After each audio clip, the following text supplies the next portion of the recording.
검찰은 왜 통신영장을 기각했는지 그 경위와 판단 근거를 국민께 분명하게 설명해야 합니다. 최영중 사건은 국민에게 큰 충격과 분노를 안긴 중대한 아동 청소년 성착취 사건입니다. 경찰은 최영중을 상대로 미성년자 상대 성착취를 포함해 아동 청소년의 성보호에 관한 법률 위반, 미성년자 의제 강간, 성착취 목적 대화 등 여러 건의 혐의로 수사 중입니다. 더 큰 문제는 추가 피해자가 존재할 가능성이 수사 과정에서 확인됐다는 점입니다.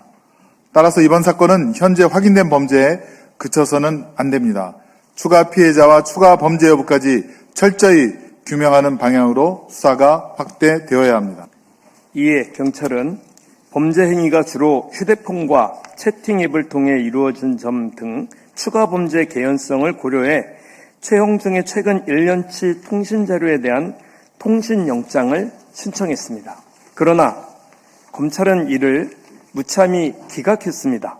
추가 피해자에 대한 혐의 소명이 부족하다는 납득할 수 없는 이유였습니다. 검찰의 통신영장 기각은 권한남용입니다. 수사를 막는 수사 방해 행위입니다. 더욱이 최영중은 경찰 수사가 시작된 이후 휴대전화를 교체한 것으로 알려졌습니다.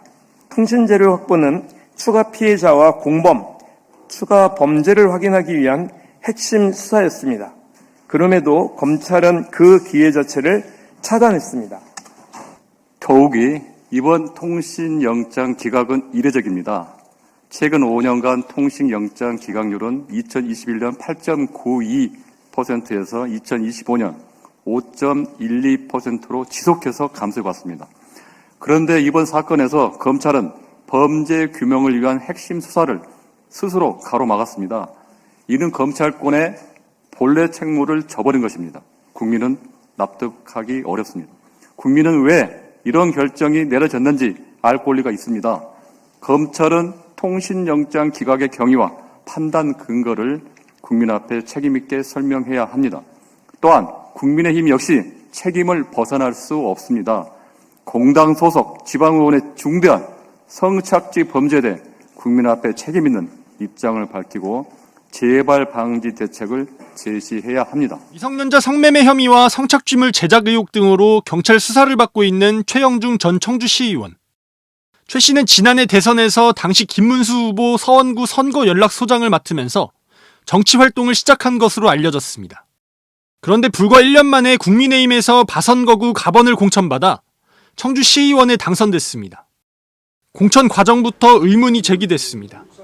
당협에서 검증 절차를 밟고 합당한 인물이라고 판단되면 후보자를 추천한 걸로 지금까지 알고 있었는데 기간도 얼마 안 되는데도 불구하고 공천을 한 그 자체에 대해서 저도 좀 의아하게 생각합니다. 같은 바선거구에서 당선된 국민의힘 홍성각 의원은 최 씨를 예비후보 등록 전까지 사창 성화 중림 개신동 지역에서 활동하는 걸 본 적은 없고 오히려 주소지가 있는 사직동이 포함된 마선거구에서 활동하는 인물로 인식하고 있었다고 말했습니다. 후보 검증 절차에 현실적인 한계도 있습니다. 공천 심사에서는 후보자의 도덕성을 모두 확인하기 어렵고 범죄 경력 역시 후보자가 제출하는 범죄 경력 조회서 등의 서류를 중심으로 검증이 이뤄져 수사 중인 사건이나 아직 확정되지 않은 혐의는 파악하기 어렵습니다. 최 씨는 지난 5월 지방선거를 앞두고 이미 경찰 조사를 받았습니다. 하지만 스스로 레이스를 포기할 기회가 있었음에도 지방선거를 완주해 당선됐고 결국 취임 15일 만에 의원직을 사퇴하면서 보궐선거가 치러지게 됐습니다.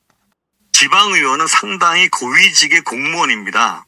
보다 높은 도덕성과 윤리의식이 필요하고 본인이 그런 부분에서 문제가 있다면 공직 출마를 하지 않는 것이 바람직합니다. 이번 사건을 계기로 정당의 공천검증 절차를 보완하는 동시에 공직에 나서는 후보자 스스로의 책임의식도 더 요구되고 있습니다. CJB 박원입니다.